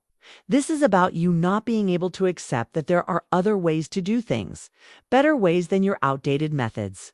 I looked around the room at her colleagues, who were witnessing their coworkers' family drama, but also hearing her defend a system that had been frustrating them for months. Jennifer was staring at her laptop, clearly wishing she were anywhere else. Marcus was looking between Emma and La, me with growing understanding of the complexity of the situation. "Emma," I said carefully, "the changes we've implemented are working. Your project is moving forward. Your team is more productive. And you've accomplished more in the past month than in the previous 3 months combined, because you forced artificial structure on us," Emma shot back. "You imposed deadlines and hierarchy and all the oppressive elements we came here to escape. I provided clarity," I corrected. "I gave you the tools to succeed at work you were already trying to do." Emma pulled out her phone and began typing rapidly. I realized she was updating her resignation letter, the document I had noticed in my observational notes. It's the one she had apparently been working on for weeks. "I'm not going to work for a company that brings in my mother to fix problems that don't exist," she announced. "I'm not going to be part of this betrayal of everything Innovate Tech stands for." Marcus finally spoke up. "Emma, wait, maybe you should think about this." "Think about what?" "About how my own mother thinks I'm incompetent. About how she's been secretly studying my work and deciding it needs to be managed better. Maybe think about the fact that your project actually got finished last week," Marcus said quietly. "For the first time since you started working here, you completed something from start to finish, and it was good work, Emma. Really good work." "Emma, paused in her typing, but her expression remained defiant. "That's not the point, isn't it?" Yennefer spoke up for the first time. "Emma, I've been watching you stress about this project for months. You were working nights and weekends, taking anxiety medication, and constantly second-guessing yourself. Now you're sleeping better, you're more confident, and your work is actually seeing the light of day." Emma's phone trembled slightly in her hands. "You don't understand. This isn't about productivity. This is about principles. This is about not recreating the same oppressive workplace structures that make people miserable." "But we weren't miserable because of structure," Michael said thoughtfully. "We were miserable because of the lack of it. I spent 6 months working on a project that never got implemented because no one had the authority to approve it. That's not freedom. That's futility." I watched Emma struggle with the contradiction between her ideological commitment to the old system and her lived experience of its problems. She wanted to quit and protest, but she was also beginning to see that her colleagues weren't supporting her position. "Emma," I said gently, "I never intended for you to find out this way. I asked David to keep my involvement confidential until we could demonstrate that the changes were beneficial, so you could ambush me with proof that your way is better. So I could help your company succeed without making it about our personal relationship," I corrected. "Everything I've done here has been focused on helping talented people like you do their best work." Emma looked around the room at her colleagues, searching for the solidarity she expected but wasn't finding. Instead, she saw people who had experienced the benefits of the new structure firsthand. "I can't do this," she said finally, closing her phone without sending the resignation letter. "I can't work here knowing that my mother is orchestrating everything behind the scenes. I can't separate my professional identity from my family dynamics." "Then don't," I said. "Take some time off. Think about what you want. The changes we're implementing aren't going anywhere, and neither is your job. When you're ready to come back, you can decide whether the new structure supports your career goals or not." Emma stared at me for a long moment, and I could see her trying to process the competing emotions of anger, embarrassment, and reluctant recognition that the changes had indeed improved her work experience. "I feel like you set me up," she said quietly. "I feel like you let me struggle and stress and doubt myself when you had the expertise to help me all along. I couldn't help you until the organization was ready to change," I said, "and you weren't ready to hear that the problems you were experiencing might be systemic rather than personal." Emma gathered her things without looking at any of us. "I need time to think about this. I need to figure out whether I can respect a workplace that had to bring in my mother to function properly." As she walked toward the door, she paused and looked back at me. "For what it's worth, the project did get finished, and it was good work. But I don't know if that's because of your structure or in spite of it." After Emma left, the room fell silent. Her colleagues looked uncomfortable, caught between loyalty to their friend and recognition that the organizational changes had benefited everyone, including Emma herself. "She'd come around," Marcus said finally. "Emma's smart. Once she processes this, she'll see that the changes are helping her succeed." "Maybe," I said, "but she needs to make that choice for herself. No amount of structure or support can help someone who doesn't want to be helped." As I packed up my materials from the interrupted meeting, I reflected on the complexity of trying to help someone you love professionally. Emma's resistance wasn't just about organizational structure, was about identity, autonomy, and the complicated dynamics between mothers and daughters. The changes at Innovate Tech were working, but Emma's personal journey toward accepting them would take time. She needed to separate her professional growth from her family relationships. And she needed to come to her own conclusions about what kind of workplace structure would support her success. The question now was whether our relationship could survive this professional intersection, and whether Emma would ultimately choose to embrace the changes that could help her thrive, or reject them out of principle and pride. Emma stayed away from the office for a week, taking personal days while she processed what she had discovered. During her absence, her team continued working on the UX redesign project using the new structure, and their progress was remarkable. Without Emma's resistance to the decision-making protocols, they completed 2 major milestones and received enthusiastic feedback from the beta testing group. The success report landed on David's desk on a Friday afternoon, and he immediately called a company-wide meeting to share the results. The metrics were undeniable. The UX redesign project had achieved in 3 weeks what the previous system hadn't accomplished in 3 months. User satisfaction scores had increased by 40%, and the development team reported that the new design was significantly easier to implement. But the numbers only told part of the story. What was most significant was the team's feedback about their work experience. They reported feeling more confident, more productive, and more satisfied with their contributions. They knew what they were working toward.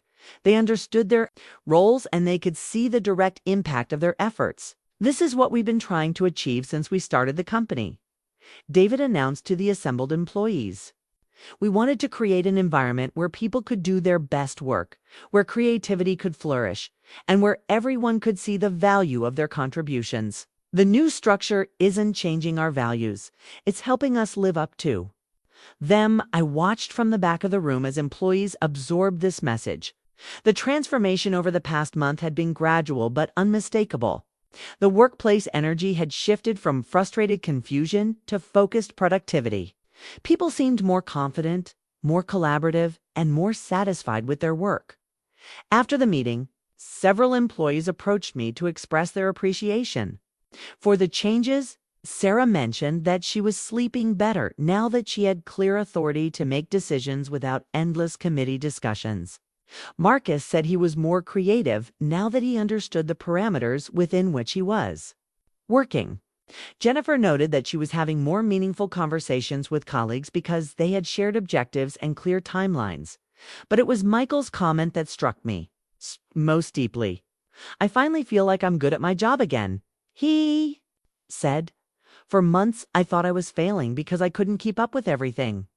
Now I realize the system was set up in a way that made it impossible for anyone to succeed consistently." This was the human impact of organizational dysfunction that Emma hadn't been able to see. Talented, capable people had been questioning their own abilities because they were working within a framework that created confusion and frustration rather than clarity and success.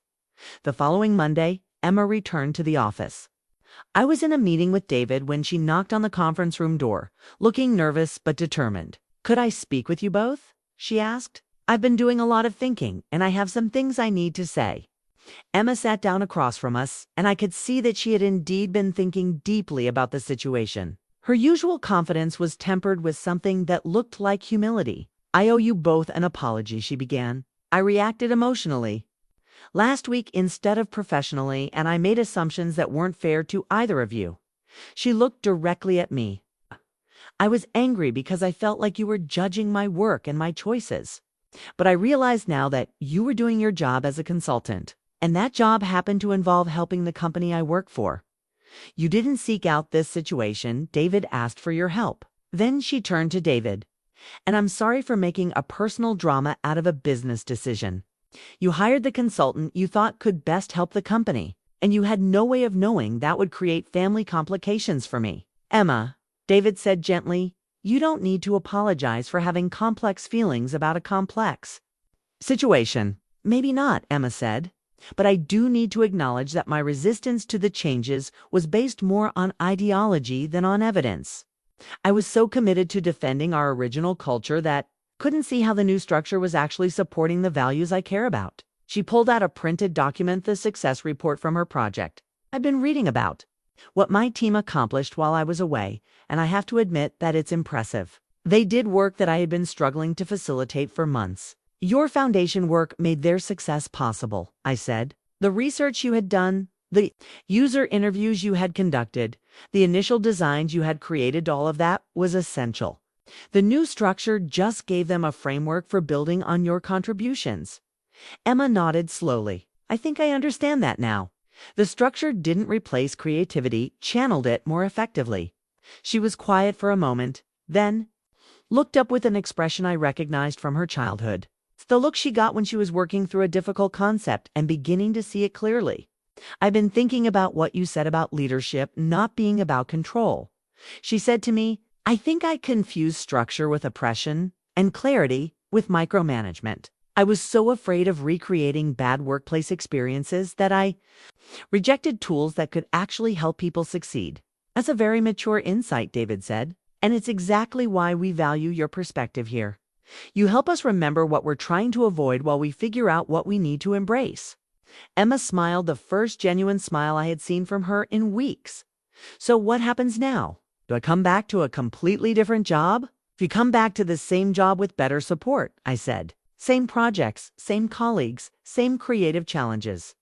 But now you'll have clearer objectives, regular feedback, and decision-making authority that lets you move forward instead of getting stuck in endless discussions. And David added, you'll have the satisfaction of completing projects and seeing your work implemented, which is something you've been missing. Over the following weeks, I watched Emma settle into the new structure with growing confidence.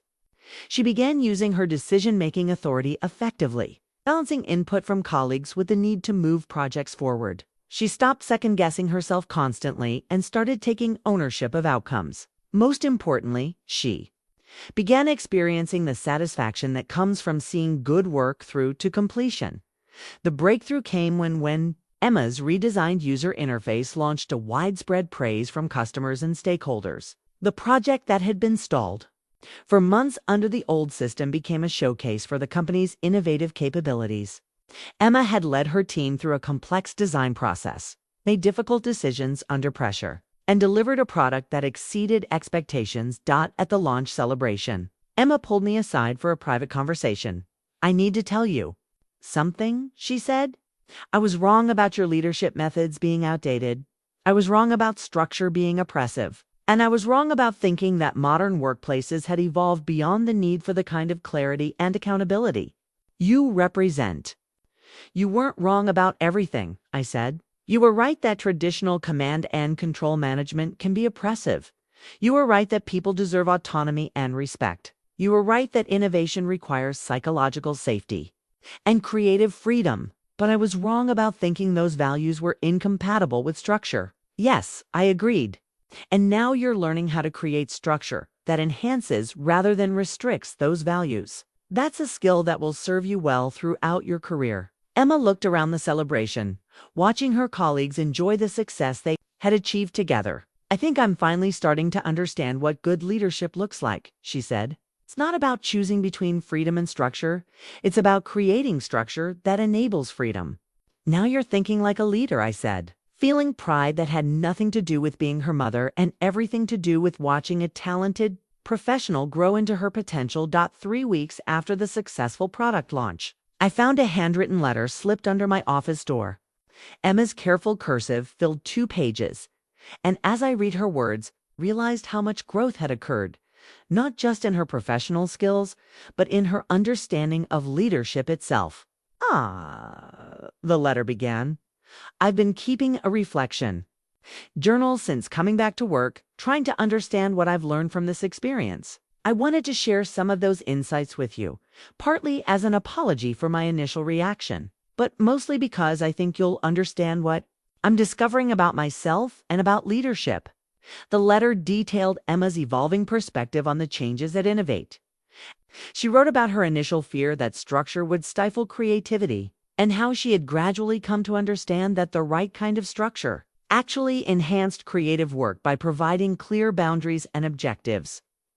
I used to think that having a decision maker for each project was hierarchical and oppressive, she wrote, but I've realized that what's actually oppressive is working in an environment where no one has the authority to move things forward. When Marcus makes a final call on our design direction, it doesn't feel like control, it feels like relief. Finally, someone is empowered to help us succeed. Emma described how the new accountability mechanisms had affected her work experience. Instead of feeling monitored or micromanaged, she felt supported and guided. Regular check-ins with clear success metrics had replaced the anxiety of never knowing whether her work was meeting expectations. The most surprising thing, she wrote, is how much more creative I've become since we started working with clear objectives and deadlines.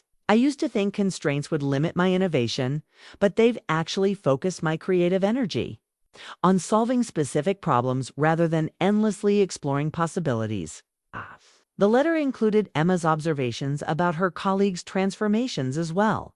She had noticed that Sarah was more confident in team meetings, that Michael was taking on larger projects, and that Jennifer was proposing innovative solutions that might never have emerged under the old system. Everyone seems happier, Emma wrote, but more than that, everyone seems more capable. It's like we've all been given permission to be good at our jobs. But the most significant part of the letter was Emma's reflection on leadership itself. She had begun to see that effective. Leadership wasn't about controlling people, but about creating conditions where people could control their own success. I think I understand now why your leadership methods have been successful across different generations and industries, she wrote. Not because you're old school or traditional, it's because you focus on timeless human needs like clarity, support, and recognition. Those needs don't change, even when technology and culture evolve. The letter continued with Emma's analysis of what had made the transformation at Innovate Tech successful. It wasn't just the structural changes, but the way those changes had been implemented with respect for employee input and concern for maintaining the positive aspects of the company culture. You didn't impose your methods on us, she wrote. You adapted your principles to our values and our context. That's what good leadership looks like, not forcing people to work in ways that suit you, but creating frameworks that help them succeed in ways that suit them. Emma had also been observing the broader impact of the changes on the company's performance. Customer satisfaction was up, employee retention had improved, and the company was finally meeting its development milestones. But more importantly, people seemed to be enjoying their work more, not less, under the new structure. I realize now that our original system wasn't actually empowering people, she wrote. It was creating confusion and frustration while making us feel like we were being progressive. The new structure is what actually empowers people because it gives them the tools they need to succeed. The letter concluded with Emma's thoughts about our relationship and what she had learned about accepting guidance from unexpected sources. I'm sorry it took me so long to see what you were offering, she wrote. I was so determined to prove that I could succeed without traditional management that I couldn't recognize when those traditional methods might actually help me succeed better. I've learned that being open to different perspectives isn't a sign of weakness, it's a sign of wisdom. Reading Emma's letter, I felt a complex mix of emotions. Pride in her professional growth, relief that our relationship had survived this challenge, and satisfaction that the organizational changes were having the intended impact. But mostly, I felt grateful that Emma had been willing to examine her assumptions and change her mind based on evidence. That afternoon, Emma knocked on my office door, looking both nervous and determined. "Did you get my letter?" she asked. Thank you for sharing your thoughts so openly. I wanted to ask you something," Emma said, settling into the chair across from my desk. "Would you be willing to mentor me? Not as my mother, but as a leadership professional." The request surprised me. What would that look like? I want to learn how to be the kind of leader who creates structure that empowers people rather than controls them. I want to understand how to balance autonomy with accountability, how to make decisions that serve the team rather than just avoiding conflict.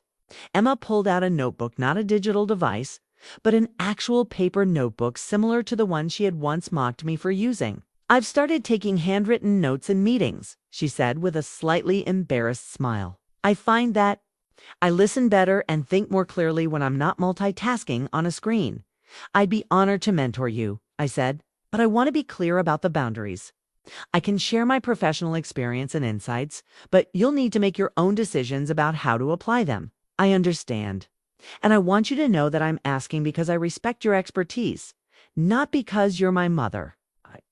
I've learned about your work these past few months has shown me that you have knowledge and skills that can help me become a better leader." Over the following weeks, Emma and I began meeting regularly to discuss leadership challenges and strategies.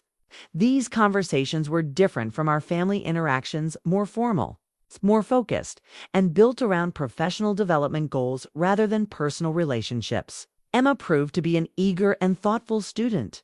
She asked probing questions about decision-making frameworks, listened carefully to case studies from my previous consulting work, and practiced applying new concepts in her daily work. Most importantly, she began developing her own leadership philosophy that combined her values around employee empowerment with practical skills for creating organizational effectiveness.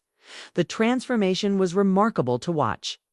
Emma evolved from someone who resisted structure to someone who could create and implement structure in ways that enhanced rather than restricted team performance.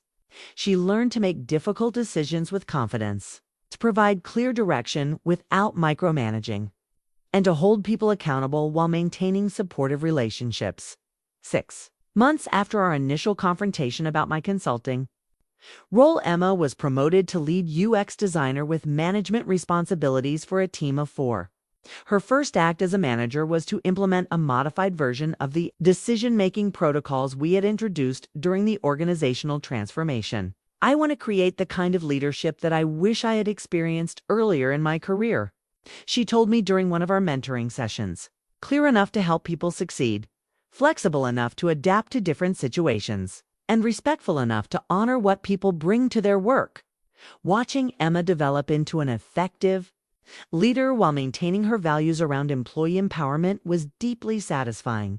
She had learned that good leadership wasn't about choosing between traditional and modern approaches, was about selecting the right tools for the right situations and implementing them in ways that served both individual and organizational success. The student had become a teacher, and the daughter had become a colleague. But most importantly, Emma had discovered that wisdom about leadership could come from any generation, and that being open to learning was the most important leadership skill of all. The conversation I had been both dreading and anticipating finally happened on a Saturday morning in Emma's apartment. She had invited me for coffee, and I could sense that she had something important to discuss. The apartment looked different, organized, peaceful, with evidence of someone who was sleeping better and feeling more in control of her life. "Mom, I need to talk to you about something that's been weighing on me," Emma said as she handed me a cup of coffee. "I've been thinking a lot about our relationship and about the things I said during my resistance to the changes at work." She sat down across from me. I could see the careful consideration in her expression, the look of someone who had spent considerable time preparing for a difficult conversation. "I owe you an apology," she continued, "but not just for my reaction when I discovered you were the consultant. I owe you an apology for dismissing your experience and expertise, for treating your professional accomplishments as if they were outdated relics, and for making you feel like your knowledge wasn't valuable." I started to respond, but Emma held up her hand gently. "Please let me finish. I need to say all of this." She pulled out a folded piece of paper letter she had written but hadn't planned to send. "I wrote this to help me organize my thoughts," she said. "It's an apology, but it's also an acknowledgement of what I've learned about respect, about learning, and about the relationship between mothers and daughters who are both professional women." Emma unfolded the letter and began to read.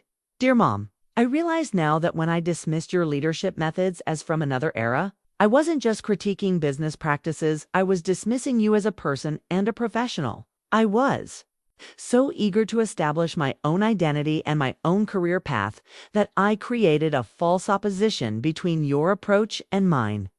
She looked up from the letter. "I thought that respecting your experience would somehow diminish my own professional autonomy. I thought that acknowledging the value of traditional leadership methods would make me seem less innovative or progressive." "Emma," I said softly, "you were establishing your independence. That's a normal part of professional development." Maybe. But I did it in a way that was disrespectful to you and ultimately harmful to myself. I rejected knowledge that could have helped me succeed because I was more concerned with being different than with being effective." Emma continued reading from her letter. "I've come to understand that wisdom about leadership isn't generational, it's cumulative. Each generation builds on what came before while adapting to new circumstances. What I mistook for outdated thinking was actually foundational knowledge that remains relevant regardless of technological or cultural changes." She folded the letter and looked directly at me. "I want you to know that I see you differently now. Not just as my mother, but as a professional whose expertise I respect and whose knowledge I value. I'm proud of what you've accomplished in your career, and I'm grateful for what you've taught me about leadership." The words meant more to me than I could express. For months, I had carried the hurt of Emma's dismissal, the sense that my life's work was viewed as irrelevant by my own daughter. Her acknowledgement felt like a healing I hadn't realized I needed. I'm also sorry for putting you in an impossible position, Emma continued. When David hired you as a consultant, he had to choose between helping a company that needed your expertise and protecting your relationship with me. You chose to do your job professionally, even knowing it might damage our personal relationship. I hoped I could help the company without affecting our relationship, I admitted.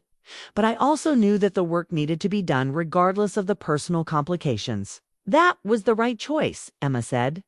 And I'm sorry it took me so long to see that. You didn't let family dynamics prevent you from doing work that helped people, including me, succeed in their careers. Emma stood up and walked to the window, looking out at the city where we both worked. I've been thinking about the dinner conversation where this all started, she said. When I criticized your leadership methods as outdated, I was really trying to justify my own struggles at work. I was frustrated and overwhelmed. But instead of examining whether the system I was working in might have problems, I convinced myself that any alternative approaches were inferior. She turned back to face me. I made you the symbol of everything I thought was wrong with traditional business, when really you represented skills and knowledge that could have helped me if I had been open to learning. You weren't ready to hear it then, I said. Sometimes we have to experience problems firsthand before we're willing to consider different solutions. But you were ready to help me when I was ready to learn, Emma said. Even after I had been dismissive and disrespectful, you still offered to mentor me. You've still shared your knowledge and supported my professional development. I thought about the complexity of our relationship, an intersection of personal and professional identities, the challenges of being both mother and mentor, the delicate balance between offering guidance and respecting autonomy. Emma, one of the hardest parts of being your mother has been watching you struggle with problems that I had the knowledge to help solve. But knowing that you needed to come to your own understanding of what kind of help you wanted, I understand that now, she said. And I appreciate that you waited for me to ask for help rather than imposing it. That's another leadership lesson, isn't it? Sometimes the most supportive thing you can do is give people space to figure out what they need. We sat in comfortable silence for a moment, both of us processing the weight of the conversation. There's something else I want to say, Emma continued. I want you to know that working with you has made me a better professional, but it's also made me proud to be your daughter. Seeing you work with my colleagues, watching you help people succeed, understanding the impact of your career, it's shown me a side of you that I hadn't fully appreciated before. Her words brought tears to my eyes. The professional recognition was meaningful, but the personal healing was even more important. I'm proud of you too, I said, not just for the success you've achieved at work, but for your willingness to examine your assumptions, to admit when you were wrong, and to grow from difficult experiences. Those are the qualities that will make you an exceptional leader. Emma smiled, a genuine, warm expression that reminded me of the daughter who used to seek my advice before independence became more important than guidance. So where do we go from here? She asked. How do we maintain both our personal relationship and our professional connection? Carefully, I said. With clear boundaries, open communication, and mutual respect for both our roles in each other's lives. That, Emma said. I'd like to be your daughter who also happens to value your professional expertise, rather than someone who has to choose between family loyalty and career development. As I left Emma's apartment that morning, I felt a sense of completion that had been missing for months. The professional project had been successful, but the personal healing was equally important. Emma and I had found a way to honor both our family relationship and our professional identities. And in the process, we had both grown as leaders and as people.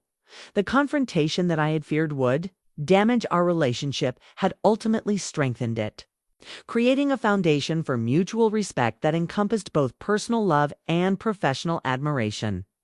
6 months after our heart-to-heart conversation, Emma and I found ourselves in an unexpected situation, collaborating on Innovate Tech's most ambitious project yet. The company had been selected to present their organizational transformation story at the National Leadership Conference, and David had asked both of us to co-develop the presentation.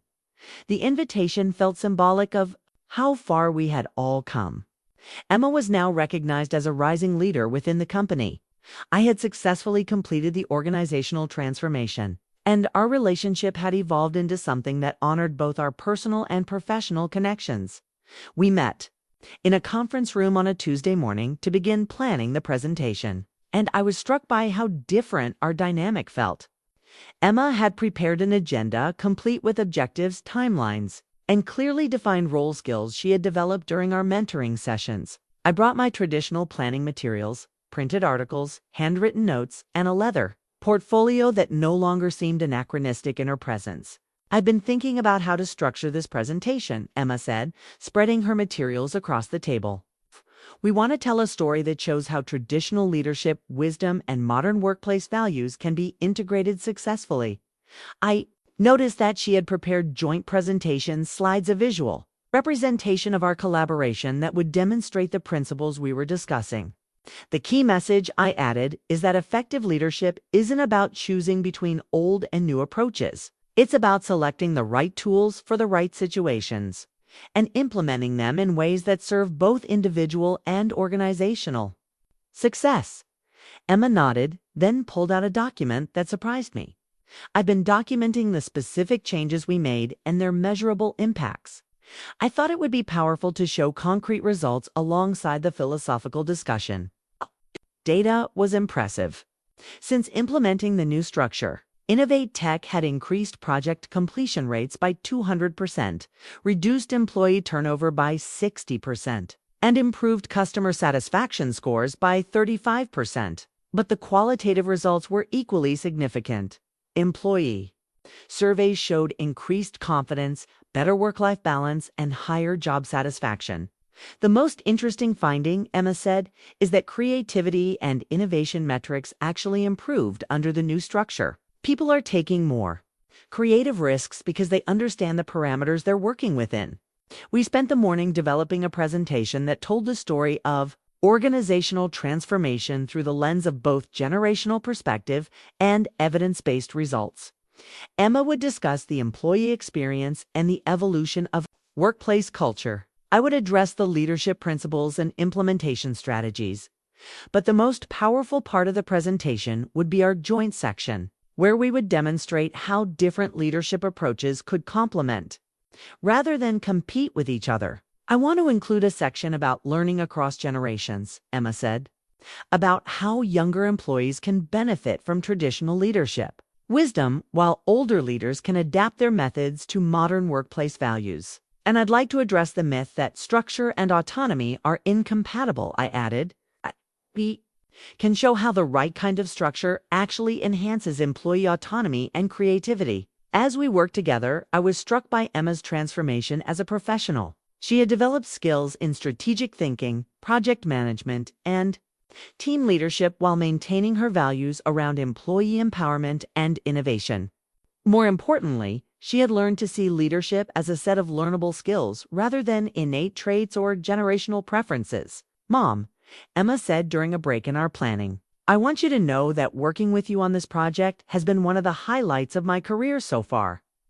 "For me as well," I said. "It's rare to have the opportunity to collaborate with someone whose perspective challenges and complements your own thinking." "I think what I appreciate most," Emma continued, "is that you've never made me feel like I had to choose between my values and effective leadership. You've shown me how to integrate progressive workplace principles with proven management practices." The presentation development process took several weeks, and it became a master class in collaboration across different working styles and perspectives. Emma preferred digital tools and real-time editing. I worked better with printed drafts and handwritten revisions. Instead of viewing these differences as obstacles, we used them as complementary approaches that strengthened our final product. Emma's technological fluency enhanced my strategic content, while my experience with organizational change grounded her innovative ideas in practical implementation strategies. The result was a presentation that neither of us could have created independently. The day of the conference, presentation arrived with typical pre-event nervousness, but I felt confident in what we had prepared. Emma had suggested that we both wear professional attire that reflected our personal styles, a subtle way of demonstrating that collaboration doesn't require uniformity. As we stood backstage waiting for our introduction, Emma turned to me with an expression of gratitude and respect. "Whatever happens with this presentation," she said, "I want you to know that this experience has changed how I think about leadership. about learning, and about the relationship between experience and innovation. It's changed my perspective as well, I said. Working with you has reminded me that effective leadership requires constant adaptation and openness to new ideas, regardless of how much experience you have. The presentation itself was a success beyond our expectations. The audience of 500 senior leaders engaged enthusiastically with our content, asking thoughtful questions about implementation strategies and organizational change management. But more importantly, they responded to the model of intergenerational collaboration that Emma and I represented. During the Q&A session, one audience member asked about the personal dynamics of our working relationship. How do you maintain professional boundaries when you're also family? The questioner asked. Emma answered first. We've learned to separate our personal and professional relationships by focusing on shared objectives rather than family dynamics. When we're working together, we're colleagues who happen to be related, not a mother and daughter who happen to work together. I added, the key is mutual respect for each other's expertise and contributions. Emma brings skills and perspectives that enhance my work, and I bring experience that supports her professional development. We're both better leaders because of what we've learned from each other. After the presentation, several conference attendees approached us to discuss their own experiences with generational differences in leadership styles. Many mentioned struggling with similar challenges in their organization's younger employees. Few dismissed traditional management practices, older leaders who resisted modern workplace innovations, and the difficulty of finding middle ground. That honored both perspectives. What you've demonstrated, one CEO told us, is that the answer isn't choosing sides in generational debates about leadership. The answer is creating frameworks that allow different approaches to complement each other. As Emma and I packed up our materials after the conference, I reflected on how much had changed since that painful dinner conversation. When she had dismissed my leadership methods as outdated, we had both grown as professionals and as people. But more importantly, we had learned to see each other as colleagues worthy of respect and collaboration. I have something for you, Emma said, handing me a small wrapped package. Inside was a leather-bound notebook, similar to the one I had always used, but updated with Emma's more modern aesthetic sensibilities. On the cover, she had engraved two: Margaret Chen, leader, mentor, colleague, mom. I wanted you to have something that represented how I see you now, she said. Not just as my mother, but as a professional whose expertise I respect and whose guidance I value. The gift represented more than just a notebook. It was a symbol of how our relationship had evolved to encompass both personal love and professional respect. Emma had found a way to honor my traditional methods while making them her own, just as I had learned to appreciate her fresh perspectives on leadership and innovation. Thank you, I said, running my fingers over the engraved cover. This means more to me than you know. As we walked out of the conference center together, I felt a deep sense of satisfaction, not just about the successful presentation, but about the journey Emma and I had taken to reach this point. We had learned to see each other as complete professionals, not just family members playing professional roles. The integration of our different approaches to leadership had created something neither of us could have achieved alone. A model for how experience and innovation could work together, how structure and creativity could be mutually reinforcing, and how different generations could learn from each other rather than compete with each other. Most importantly, Emma had discovered that respecting traditional leadership wisdom didn't diminish her own professional identity, enhanced it. And I had learned that adapting my methods to modern workplace values didn't compromise my principles. It expanded their relevance and impact. Our collaboration had become proof that the best leadership emerges not from choosing between different approaches, but from thoughtfully integrating the best elements of multiple perspectives. 1 year after I first walked into Innovate Tech as an anonymous consultant, I found myself featured on the cover of Leadership Today magazine, alongside David, Park, and Emma. The headline read, "The Transformation Trinity: How 3 Generations of Leaders Revolutionized Modern Management." The article inside told the story of Innovate Tech's remarkable turnaround. But it focused on something more significant than just operational improvements. It explored how the company had successfully integrated traditional leadership wisdom with progressive workplace values, creating a model that other organizations were eager to replicate. The numbers were impressive. Innovate Tech had grown from a struggling startup to a profitable, sustainable company. Employee retention had improved dramatically. Customer satisfaction had reached all-time highs, and the company's innovative products were gaining recognition throughout the industry. But the real success story was cultural. They had created a workplace where structure and creativity coexisted, where accountability and autonomy were mutually reinforcing, and where people from different generations could learn from each other. The key insight, the article quoted David as saying, was realizing that we didn't have to choose between old school management and new school culture. We could create something better by thoughtfully combining the best elements of both approaches. Was quoted extensively in the article, and reading her words filled me with pride. I used to think that respecting traditional leadership methods would compromise my values about employee empowerment and innovation.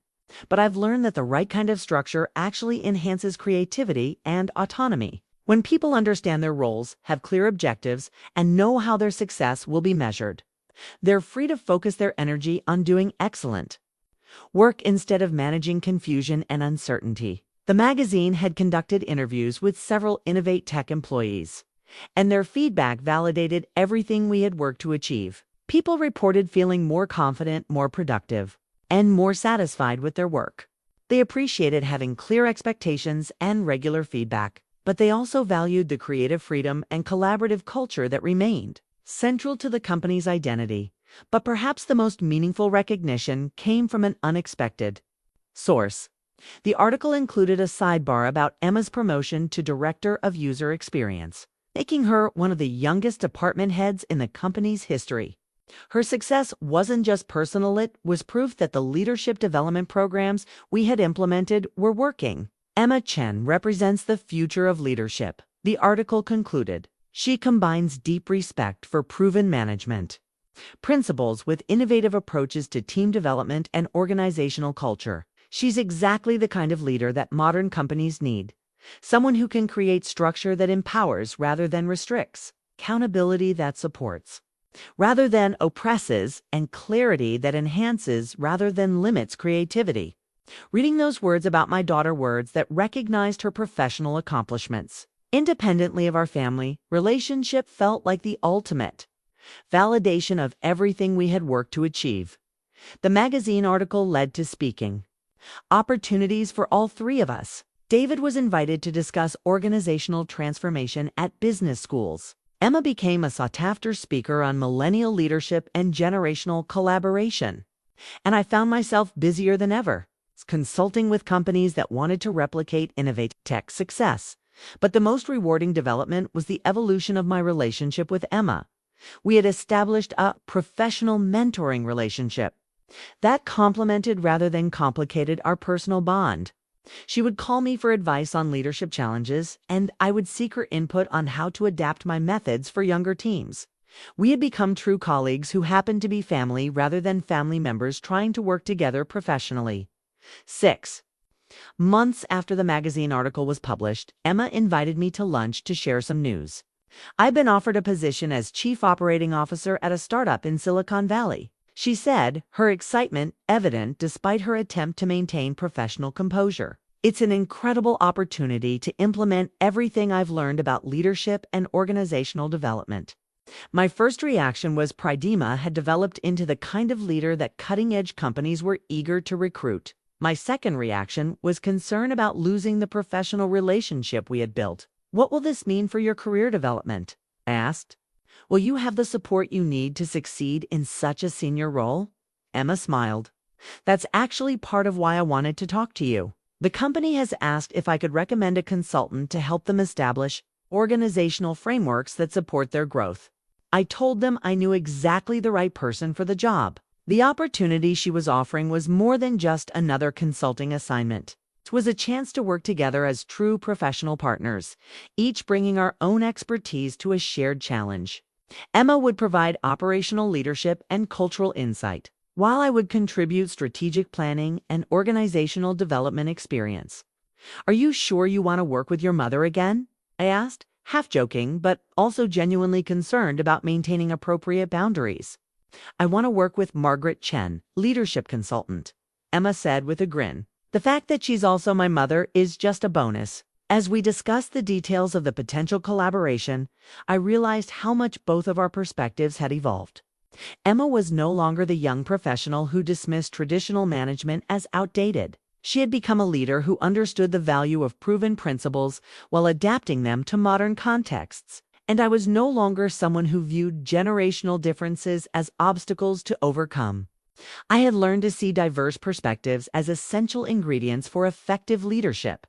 The Silicon Valley startup would present new challenges, a different industry, a younger workforce, and organizational problems we hadn't encountered at Innovate.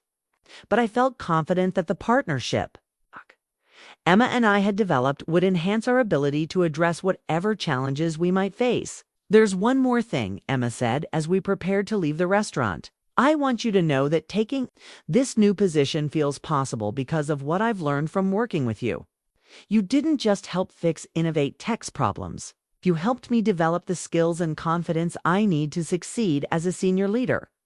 "You developed those skills yourself," I said. "I just provided some frameworks and feedback." "You provided something more important than that," Emma replied. "You showed me that leadership is about serving the people you work with, not controlling them.